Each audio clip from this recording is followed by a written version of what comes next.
But I would love to be able to welcome now Sam Ormerod. Sorry, I just realised you couldn't see the slides before, so I'm really sorry about that. So Sam joined our Lymphoma Care Nurse team in March this year, just before COVID-19 locked us all down, and for the first time for some. And Sam joined our Rebecca Needer up in Queensland, where they will be reaching out to hospitals across Queensland very shortly to ensure that you receive the latest. Sam has gained her nursing degree in Durban in South Africa in 1994, and she's had over 25 years of experience in nursing. She has worked in a number of fields, including ICU, coronary care, haematology and oncology. And most recently, before joining our team, Sam was a nurse educator in a number of different pharmaceutical companies providing education to healthcare professionals. And I'm very pleased to introduce you all to Sam. Hello, Sam. Hi, nice to be here today. I'm going to share my screen now, so can you just let me know if you can see it when I share? And sorry, I realised you didn't see my slides at all before. But there'll be a little bit of time. We can go back. It's fine. It's fine. All right. Okay, so good afternoon, everyone. Thanks for joining our second lunch with lymphoma. I'm really excited to be here today. Lymphoma Australia hopes that you get a lot out of this presentation. So whether you're a patient, a carer, a family member, or a nurse, our presentation is about 20 minutes, maybe slightly longer, and there will be some time at the end for some questions. At the bottom of the page, as Donna said, there's a place for questions. So if you do have any questions, feel free to ask them. We can either, some of my colleagues may answer during the presentation, but there is the opportunity to have questions answered at the end. So I'm going to start. So before I actually get into actual non-Hodgkin lymphoma, I'm just going to talk a little bit about the incidence of lymphoma in Australia. So in 2018, over 6,400 people were diagnosed with lymphoma and CLL. It's the sixth most common cancer in men and women in Australia, and the most common in people aged 15 to 29. It's the third most common in children under 14 years old, and there's over 80 different subtypes, and some are extremely rare. The subtypes have actually doubled in the last 20 years, and that's probably due to our aging population. So a bit about lymphoma. Lymphoma is a type of blood cancer that affects the lymphatic system, and it begins in the cells called the lymphocytes. The lymphatic system is made up of vessels and organs throughout the body. Vessels and organs include lymph nodes, the spleen, the thymus, bone marrow, and some other parts of the body. We have B lymphocytes and T lymphocytes. Our lymphocytes are infection-fighting cells in our immune system. So B lymphocytes are stored in the lymph nodes. They secrete antibodies and they neutralize pathogens, and they bind to specific antigens such as viruses, bacteria, and toxins. T lymphocytes are stored in the thymus and sometimes the tonsils, and they protect our body from infection and cancer. So basically they go out and destroy the body's own cells that have been taken over by infections and that are by cancer. So lymphoma occurs when our lymphocytes, which as I mentioned are white blood cells, gain DNA mutation. It's not actually sure why they gain DNA mutation, but when they do, they divide and grow uncontrollably, and they do not die off when they should. So in lymphoma, there's a buildup of all these abnormal lymphocytes, and this is what causes the lumps or swellings in our lymph nodes. So symptoms of lymphoma. Some patients have absolutely no symptoms at all. They may present to the doctor for a totally unrelated medical condition. They may have scans and blood tests done, and that's when they pick up the lymphoma. Patients will often have painless swelling of lymph nodes. So that's often the lymph nodes in the neck, under the arm, and in the groin. Sometimes these lymph nodes can cause pain by pressing on other nerves or pressing on other organs or structures in the body. Patients can also get itching. This is often due to the body's immune system reacting to the cancerous cells in the body. Patients also get extremely fatigued, and this can often be due to the fact that when cancer cells are rapidly growing and dividing, they use up a lot of energy, and that makes patients tired. Patients can often present with recurrent cold and flu symptoms. Patients can also have symptoms called B symptoms, which are unexplained weight loss, drenching night sweats, and unexplained fevers. And I'll actually talk about that a little bit further in a couple of slides. So there's two types of lymphoma, Hodgkin lymphoma and non-Hodgkin lymphoma. And then lymphomas can be further divided into then indolent, which is a slow-growing lymphoma, or aggressive, which is a fast-growing lymphoma. Then further it can be divided into whether it's a B-cell lymphoma or a T-cell lymphoma. B-cell lymphomas obviously come from the B lymphocytes, and T-cell lymphomas from the T lymphocytes. And 85% of lymphomas are from the B lymphocytes. So this is just a nice diagram of lymphoma, just dividing it. So we've got the Hodgkin lymphoma on the left, divided into classical and nodular lymphocyte predominant. And then on the right, you can see non-Hodgkin's divided into a T-cell lymphoma or a B-cell lymphoma, and then further into indolent or aggressive. So just before we get into non-Hodgkin lymphoma, I thought I'd just touch really briefly on Hodgkin lymphoma. So Hodgkin lymphoma was named after the doctor who first described the condition, and he was Thomas Hodgkin, and this was back in 1832. So they discovered this malignant, large, cancerous B cell called the Reed-Sternberg cell present in the Hodgkin lymphoma. So all lymphomas that were discovered after Hodgkin lymphoma that don't have the Reed-Sternberg cell present are known as non-Hodgkin lymphoma.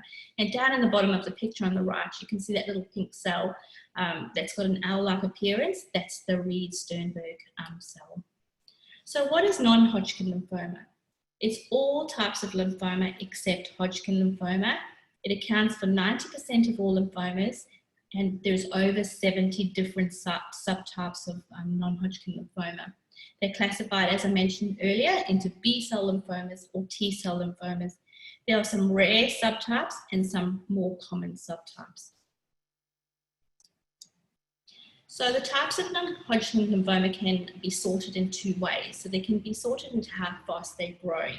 So a slow-growing lymphoma, which is referred to as indolent lymphoma, grows over, it's slow growing over a couple of months to years. An example of that is follicular lymphoma.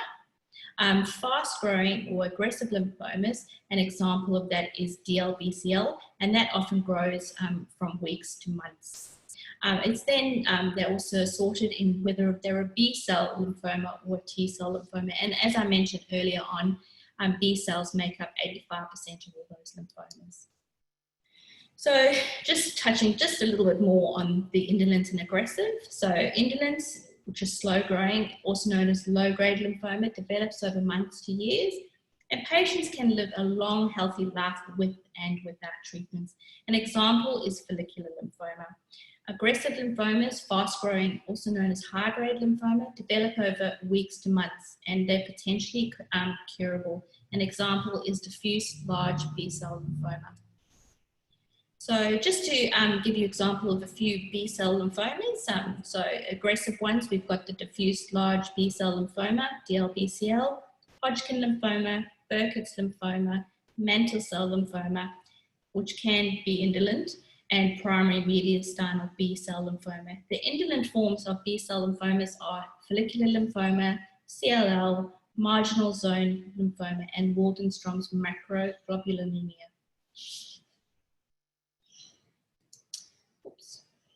Our T cells, the aggressive ones are peripheral T-cell lymphoma, anaplastic large cell lymphoma, and lymphoplasmacytic lymphoma, and then cutaneous T-cell lymphoma can actually be an aggressive as well as an indolent lymphoma.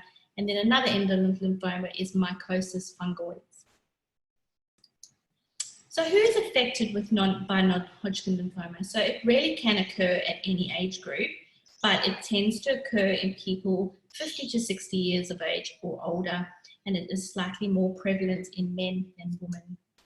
So the causes and risk factors, there's no known cause for non-Hodgkin lymphoma. There's still research being done on that. We do know that it's not a disease that can be inherited. So for example, it's not like breast cancer where we can go and check for a gene. There is, however, if you do have a family member that has lymphoma, it does slightly increase your risk of developing a lymphoma. So some risk factors are patients that have autoimmune diseases. So people, for example, have rheumatoid arthritis or Sjogren's disease or anything else that affects your immune system. Because their immune system are not functioning properly already, they do have potential for a lymphoma.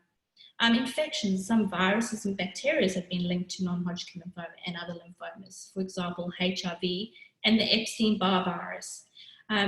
Chemicals can also be a factor that puts people at increased risk, so pesticides, fertilizers, and solvents. And previous organ transplants can also be a risk factor, because a lot of these patients have been receiving immunosuppressive drugs, and that's the same for people with autoimmune diseases, because they do get a lot of immunosuppressants when treating their diseases. So diagnosis, biopsy is always needed for diagnosis of lymphoma. Ideally a lymph node biopsy, so you can check the whole, all the cells in that lymph node. Some patients will occasionally need a bone marrow biopsy, but not all patients. A physical examination, this is going to be a comprehensive physical examination by your doctor, and then a really comprehensive history about your medical history as well as your family history, and then blood tests. Staging scans that will get done are PET scans, CT scans, and MRI scans. And occasionally patients will need a lumbar puncture. This is for patients that may be at risk, that they already have the lymphoma in their central nervous system, or they have a lymphoma that potentially could spread to the central nervous system. So it's really, really important to know your subtype.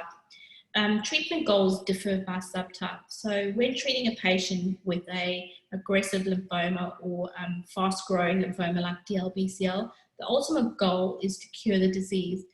But when you're treating a patient with an indolent, slow-growing lymphoma such as follicular lymphoma, the goals include keeping the disease under control while maintaining a good quality of life for these patients. Many of these patients don't need to go on treatment for many, many years, and they can remain in treatment-free remission for long periods of time. So getting the right diagnosis is really the most critical step in your journey with lymphoma. So staging with lymphoma, so as you can see on the little 4 people there, the halfway down the picture of the person, you can see that line, that's the diaphragm. So that divides the body into 2. So if a patient has a stage 1 lymphoma, they only have lymph nodes in one node. Stage 2, they'll have maybe lymph node areas swollen in the neck and under the arm, but they're still on that one side of the diaphragm. Stage 3 is when you have multiple nodes affected and they've spread up to the other side of the body, so the other side of the diaphragm.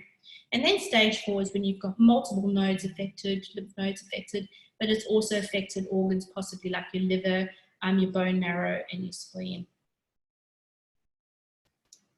So further on, so when you may get your staging diagnosis, you might get a diagnosis of 2A or 3B. So what the A and the B mean is, A means that you've got swollen lymph nodes, but you've got no symptoms.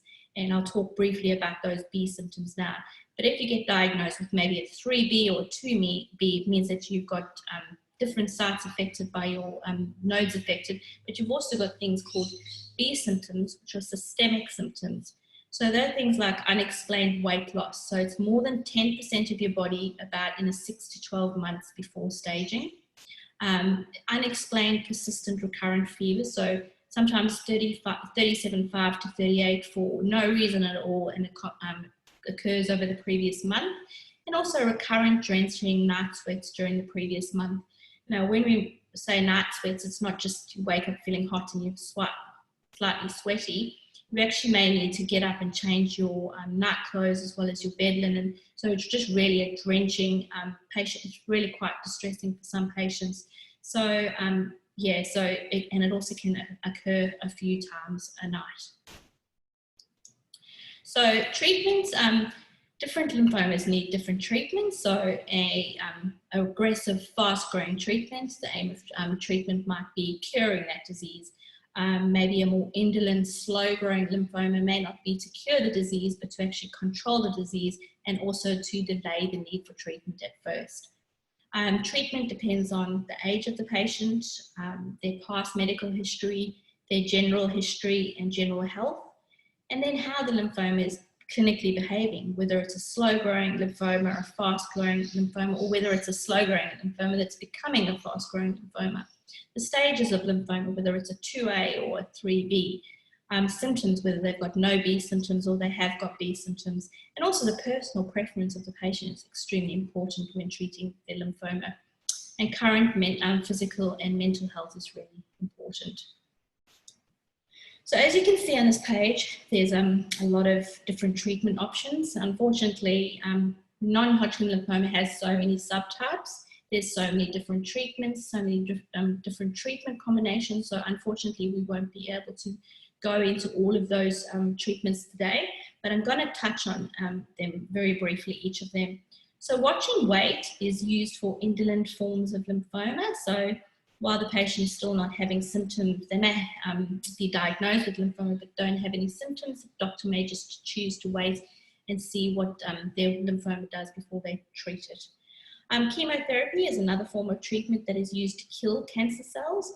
So an example of a chemotherapy regime that's used for non-Hodgkin lymphoma is CHOP. So that's a combination of cyclophosphamide, doxorubicin, vincristine, and prednisone. And then in a couple of weeks, our nurse manager, Donna, who introduced me early on, she will be doing a session on chemotherapy and side effects. So that'll be really great if you wanted to join and learn more about chemotherapy then. Radiotherapy is the use of high energy X-ray cells to kill the cancer cells, but unfortunately also kills healthy cells around it. Immunotherapy is a type of cancer treatment that helps the body's immune system to actually fight cancers. Examples are rituximab and Gazyva. The other name for Gazyva is obinutuzumab. And nurse Rebecca Beck from New South Wales will actually be talking about monoclonal antibodies next week. So if you wanted to join in and hear more about monoclonal antibodies, about how they work and dealing with their side effects, that will be a great opportunity for you. CAR T-cell therapy is something that you may be hearing a lot about in the news and on different sites. So for those of you who don't know what it is, basically you remove blood from you get blood taken from you, they take out the T cells, they then take those T cells to the lab where they insert a gene and then they develop the CAR T cell, they then make millions and millions of copies of those, they're then injected back to the patient, and then those CAR T cells bind to cancer cells and kill them. We hopefully will be having a session on CAR T cell therapy at some stage in these lunch with lymphoma. And then there's targeted therapies.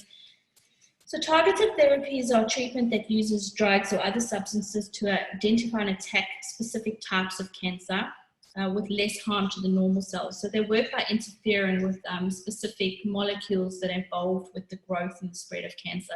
So there's quite a few different types of targeted therapies. So you probably recognize pembrolizumab, adalimumab, venetoclax, and ibrutinib, and there's other ones that work in different ways as well. And then stem cell transplants, which most people are aware of. This is a treatment where a patient receives healthy stem cells to replace their stem cells that have been damaged by radiation and chemotherapy. So patients can have an autograft, which is their own stem cells back, or they can have an allograft, which is donated from someone else. So because of so many different protocols and so many different treatments available, it's going to be impossible to talk about all the side effects today. So I've just taken some of the key ones. So nausea and vomiting is extremely common, diarrhea and constipation, taste and smell alterations, anemia. Now anemia is low red blood cells, so patients will get fatigue, shortness of breath, they'll be pale. Neutropenia, which is low white blood cells, patients would be more susceptible to infections. Thrombocytopenia is low platelets, and patients that's where they get more bruising and bleeding. Also oral mucositis, fatigue. Rebecca Nida will be talking, that's my colleague in Queensland, will be talking about fatigue in a few sessions on from now, I think at the end of July. So if you want to join us, if you want to hear more about fatigue and lymphoma. Also loss of appetite, peripheral neuropathy in your hands and your feet, hair loss and fertility. Now, there's a lot more information on Everq when you can that you can get from your nurses, or if you can go online yourself and have a look. There's videos that they talk about things like hair loss and fatigue and what you can do for them. We also will, in our new website in a few months, have a lot more information about what you can do to help all of these side effects. So what to expect after treatment? So recovery time, the active recovery time after chemotherapy or any treatment is usually 0 to 3 months. But your recovery can take up to a year for everything to return to where you're feeling marginally okay after treatments. So what all lymphoma survivors should know is like what type of lymphoma they have and what subtype. They need to know what type of chemotherapy, but also what type of other therapies they might have had, such as targeted therapies, immunotherapies, monoclonal antibodies. They need to know whether they had radiation. They need to know what kind of radiation, how much they had. And they also need to be made aware of what late effects they can expect after these treatments. So late effects are treatments that occur more than a few months after the cessation of any of the therapy. So for example, if you had surgery, you might get some neuropathic pain. Chemotherapy, some of the chemotherapies affect your heart muscle, so you can get cardiomyopathy. Radiation, unfortunately, can cause secondary cancer. So if you had some radiation to your chest, possible chance of a breast cancer. Psychological effects include anxiety, depression, and maybe postnatal, post-traumatic stress disorder. And there's also the day-to-day challenges or late effects, like inability to gain employment after you've had lymphoma and treatment. Financial stress, maybe you couldn't work, you had to pay for some of your treatment or just stay when you were having your treatment. And then also things like getting health and life insurance after being diagnosed with lymphoma. So we are very fortunate at Lymphoma Australia to have many, many excellent resources. So we do have our website, lymphoma.org.au. We are currently developing a brand new website which with a lot of information. So we do encourage you to keep your eye out for that. Hopefully August, September, that will be rolling out. On our website, we do have all of our fact sheets. So that's for the common and some not so common subtypes, and then also things like fatigue or scan anxiety, things like that, where you can go and look up more information. So they're on our website under resources. We also have our Lymphoma Australia YouTube channel, which has got patient stories on, expert interviews like Donna mentioned about the overseas conferences. There's interviews that they've done from that. And then also all of these Lunch with Lymphomas will be available for you to watch at a later time on our YouTube channel. We have our Facebook group, Lymphoma Down Under, which is open to patients, family, carers, friends. Then the Lymphoma Nurses Down Under. We have also recently launched the Mantle Cell Lymphoma Facebook group, the CLL Facebook group, and Hodgkin Lymphoma Facebook group. And we've also got a lot more to come. If you'd like to join the newsletter, as Donna mentioned earlier, you can sign up on our Facebook page, and you'll get monthly newsletters and information about anything to do with lymphoma, new treatments that are currently being approved, new trials, anything that we feel that will be of benefit to patients with lymphoma and their families. So we've got, as I mentioned, we've got our website, we've got our Twitter account, we've got our Facebook, our normal Lymphoma Australia Facebook group, we've got our Instagram group as well, we've got our YouTube, Lymphoma Australia, and then as Donna mentioned earlier, and I know unfortunately we couldn't see her slides, we do have our support line, so you can either email us at nurse@lymphoma.org.au, or they can give us a call on 1-800-953-081. This is free, and it's available Monday to Friday for you to give us a call. It's not to replace any emergency line or advice from your doctor. It's just if you want more information, or if you want to know more about resources, or any just general information that we can help you with. And as Donna was talking about earlier on, we have lunch with lymphoma just in the next 4 weeks. We've got next week monoclonal antibodies, the week after that Donna with chemotherapy, and then on the 30th of July we have Rebecca with fatigue and lymphoma, and then we have on the 6th of August, which is really exciting, we have Camille Short from Melbourne University talking about exercise programs, behavioural strategies, performing exercise habits for patients after being diagnosed with lymphoma and their treatment. Any questions? Brilliant. Thank you, Sam. That was great. And you had to unshare your screen. Yeah. Oh, great. Got a few little questions. That was a fantastic, great overview, and it is a very big topic, so very hard to sort of condense that into a short time. But as we said, we can do separate sort of topics and subtypes in the future. We do have a few questions there for you. Okay, the first question is from Susan. If relapsing, do the same lymph nodes as previous time enlarge, or do they appear elsewhere? Well, from my understanding, I've got my screen in front of you, they can occur in some of the same lymph nodes, but they can also occur in new areas as well. So, do you agree, Donna? Yeah, no, totally. And as lymphoma is a systemic disease, we say, so meaning your lymphatic system and blood systems all over your body, they can move around. And that's why quite often people, even though they're stage 3 or 4 at diagnosis as well, it's still very treatable with systemic treatments such as chemotherapy and immunotherapies. So it doesn't always turn up at the same spot.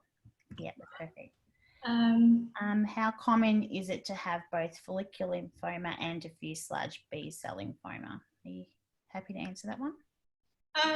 Do you mind answering that one? Yeah, that's fine.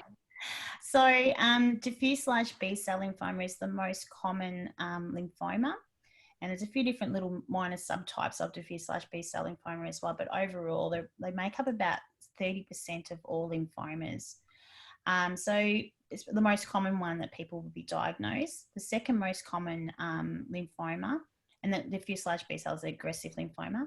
The most common indolent or slow-growing lymphoma is follicular lymphoma, and that's slightly less, where we're looking at probably about 20 to 25% of all patients are diagnosed with that. So they're relatively common, but as we're saying, the 6th most common cancer in Australia is lymphoma overall. So when you're looking at the bigger scheme of things, they still are relatively rare. So are they common? She said, is it common to have both follicular? Oh, sorry, I didn't read that properly. No, it's not common to have both, but it can occur. And there is such a thing as transform lymphoma, which is a topic for another day, but basically that means that there's some people that might have follicular lymphoma for many years, and that can then transform into it, such as diffuse large B cell, which is a little bit faster growing, obviously, and that happens in about 3% of patients, which is very, very uncommon. Yeah. Sorry, I answered that wrongly. And then if you didn't have any symptoms before diagnosis, will you have them if you relapse? Well, that would sort of depend on if it was a more indolent or whether it was whether it's more slow growing or faster growing, wouldn't it be? So yeah. Patients in the beginning, I've got to read the question, so tangent. Symptoms before diagnosis, we have them at relapse. Yeah, you're right. It's dependent on the subtype. Yeah. So, yeah. And on the subtype, and also, again, if it becomes more aggressive as well, an aggressive lymphoma, generally you'll get those symptoms a lot quicker. But an indolent one that can, again, a bit like how you're diagnosed sometimes with the indolent slow-growing ones, you might have, the disease might be slowly coming back over a number of months to years even again. And then treat it again. Watch and wait and treat it again. How often can I expect to have a PET CT scan following induction treatment? From Susan? Yeah, well, with I suppose it also depends on who you see. There are standard of care with when you should have your treatment, but I think they don't want to. It's usually 3 to 6 months or after a completion of a cycle. Is that correct? Or yes, They don't want to do too many PET scans because that then gives you exposure to other radiation and things like that. So it's usually after you complete your cycle. Would you say that's correct? Or, yeah, that's true. They'll do, one before, 2 to 3 cycles within, and then post-treatment, and the reason being to see if you're in remission. They found that quite often it's the symptoms, once you get the symptoms, then they will, or some sort of other issue, they'll then retest you again. But again, we don't want to be inundating with you with unnecessary tests, and they have found research. They've done a lot of research on this as well, and they found that it doesn't always reduce the amount of, obviously we can usually feel the symptoms quickly and get you treated quickly as well, rather than having exposure.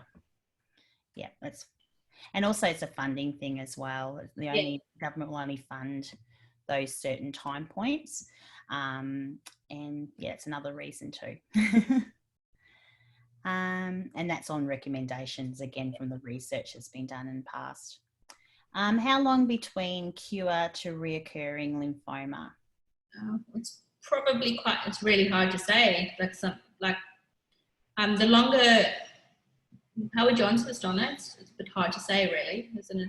Again, it's very individual, really. It's very individual, unfortunately. Everyone's got a totally different set of factors that is influencing their disease, and even 2 patients with follicular lymphoma can have a very different disease prognosis or CLL or any of those. So it's very individual, and your doctor, quite often your doctor doesn't know either. They have a lot of what we call prognostic factors when people are diagnosed, and that's where all those tests come into play. Where they can get it sometimes in more of an idea of where you're at, but once you've been cured, they generally can't tell when you would reoccur. So it's a very out there question, yeah. So Grant asked, during chemotherapy, Nordic protocol specifically, can you still be near your pets, such as the dog? Yeah. Yeah, no, definitely. I think dog is great therapy, and it's perfectly fine. So with chemotherapy, your body fluids are generally affected with the chemotherapy, so it's toxic for a good 48 hours, depending on the type of chemotherapy. And I can't remember exactly how long, but anything from 2 to 7 days, because some of them don't get cleared for 7 days. So it's just in your body fluids. So obviously, don't get your pet like your other housemates. They're in your house. You won't want them to keep away from your body fluids.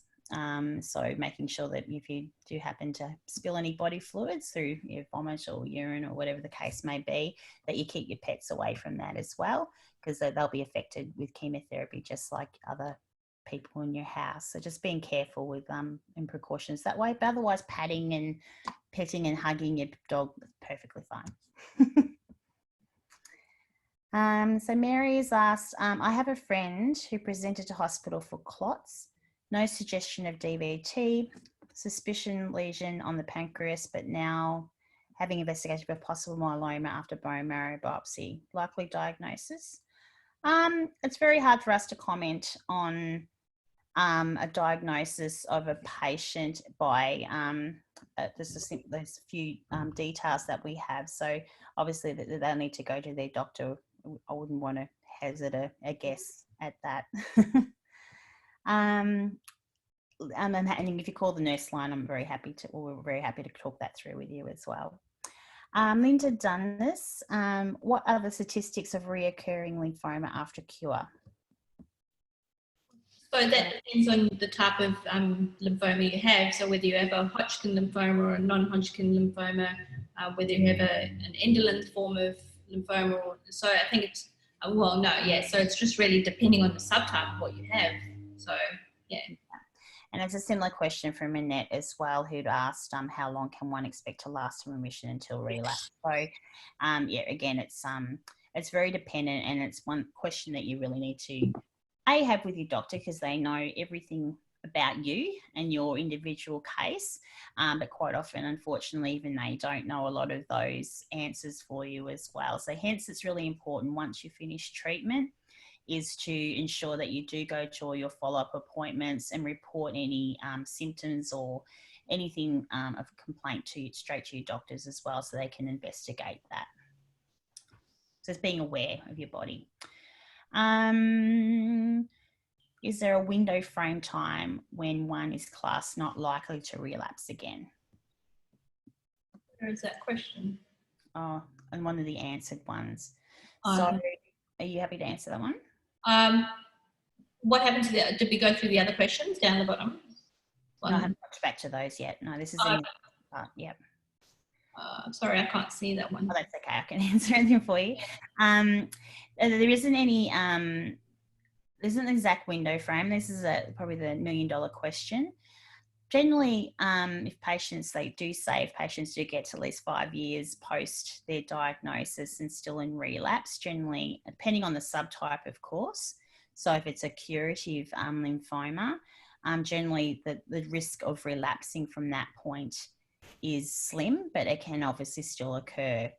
For patients that have an indolent, slow-growing lymphoma, 5 years is quite often patients can live in remission or least amount of disease for quite a number of years. So it's very different depending on your side effect. Your subtype. Sorry, back to the other list that you're looking at. Sorry. Moving around. So Nigel, if in remission and on maintenance therapy, should you be self-isolating in current COVID climate? Very good question.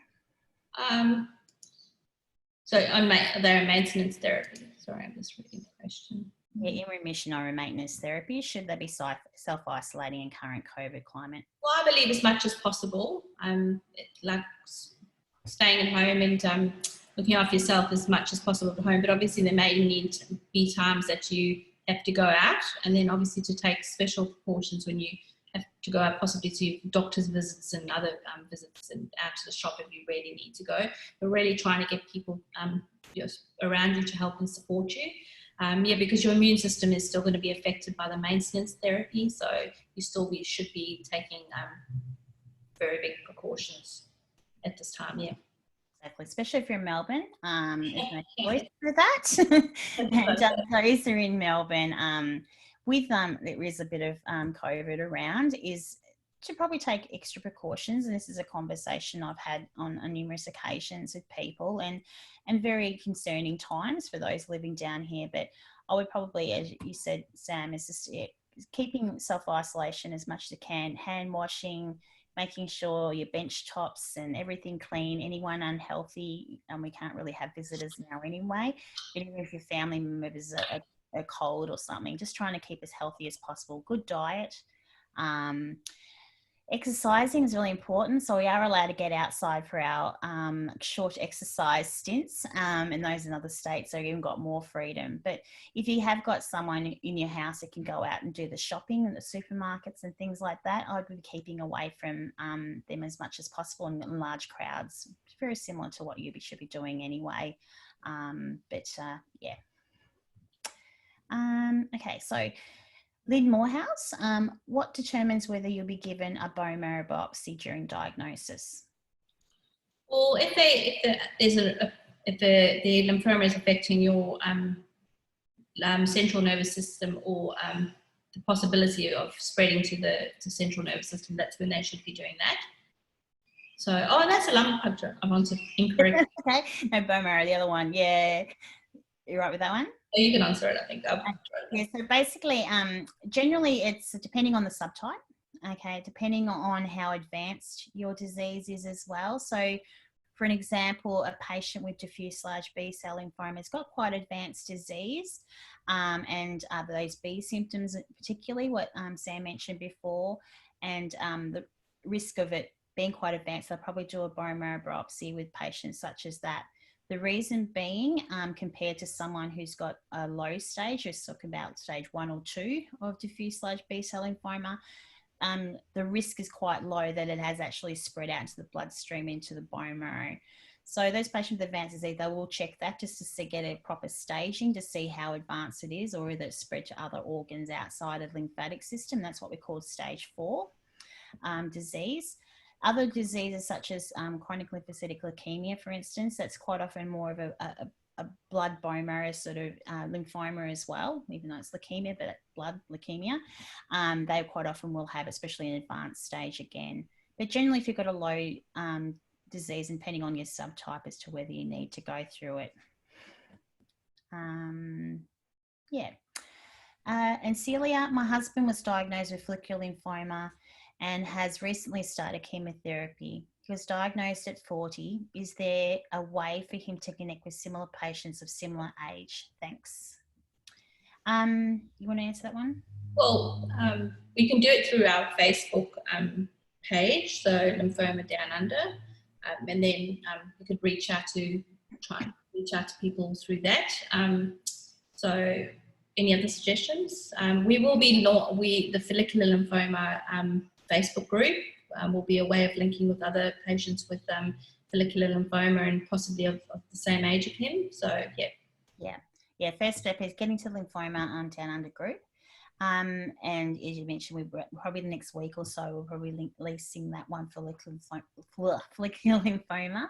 And I'm also looking at, I'm just going to put our expression of interest for younger patients with lymphoma as well as a separate group too. So watch this space and email us if you're keen for that sort of thing to happen as well. But there's a lot of younger patients in the group, and we have about 2,000 members in that group too. So it's a really good cross section of patients to be able to link with someone that's similar to your situation. Kelly, the last question, I think. Oh no, there's a couple more, sorry. Kelly, what causes diffuse large B-cell lymphoma to be T-cell rich for triple hit? Oh no, T-cell rich, histo-rich diffuse large B-cell lymphoma. Being that is a subtype of DLBCL, is it like a mutation or is it something that just is? It's a mutation, but yeah, I think maybe you might want to answer. All right. Kelly and I have been communicating via email about this already. So it is a subtype of diffuse large B-cell lymphoma.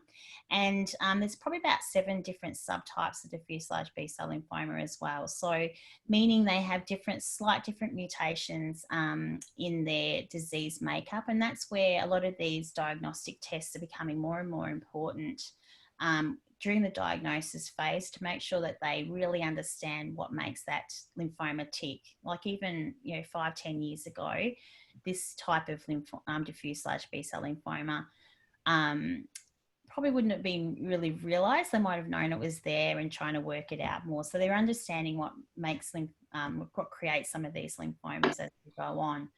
So it is like mutations. It's like a subtype. It is treated the same. This one particularly is treated the same as diffuse large B-cell lymphoma, but the doctors will have that in the back of their mind of knowing whether they probably need to treat you a little bit heavier than the basic standard GCB type of diffuse large B-cell lymphoma. And lastly, we've just got one more question from Lynn. If when a COVID vaccine is developed, what would you anticipate the uptake will be like for people who've had chemo and subsequent immune system compromise? Good question. Very good question. Yeah. Well, it wouldn't be a live vaccine, first of all, so that would be, that then makes it more safe. But I suppose it would be up to your clinician as to whether he thinks that it would be something that you should, I suppose it's something we haven't really thought of because it's a little bit of time off still till the vaccine is available. But yeah, so what do you think, Donna? Hopefully it'll be very soon. Yeah. But I understand your concern because a lot of immune vaccines for people, particularly who are having maintenance therapy or have CLL, for instance, their immunity and ability to make their own immunity is quite low, or lower than the normal population. So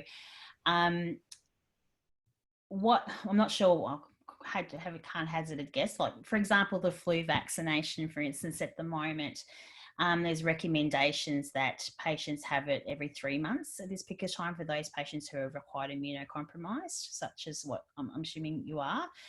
So whether that would be an option for this type of vaccine, it's a little bit too early to tell.